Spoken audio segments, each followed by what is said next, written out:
নলিনী সরকার স্ট্রিটের পুজো উত্তর কলকাতার অন্যতম পুজো এবং এই পুজোর থিম বিশেষ আকর্ষণ সবটাই শুনবো পুজো উদ্যোক্তার মুখে। তবে আগে বলে রাখি, এই পুজোতে আসলে পরে যার হাতের ছোঁয়া পাওয়া যাবে তিনি হলেন সনাতন দিনদার। শিল্পী সনাতন দিনদার হাতের ছোঁয়া পাওয়া যাবে। দাদাকে পেয়েছি, দাদা স্বাগত। অনেক ব্যস্ততার মধ্যে আমাদেরকে সময় দেওয়া হয়েছে, বুঝতে পারছি, চোখে মুখে সেই ছাপ স্পষ্ট।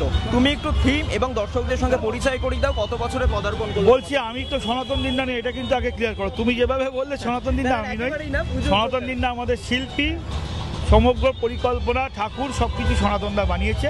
রূপান্তর থিমের নাম রূপান্তর, এবং তার সাথে সলিল চৌধুরী, শ্রদ্ধেয় সলিল চৌধুরী স্বর্গীয়, এবং ঠাকুরমার ঝুলির কিছু গল্প, সেই নিয়ে টোটাল প্যাকেজে আমাদের এই প্যান্ডেলটা করানো হয়েছে।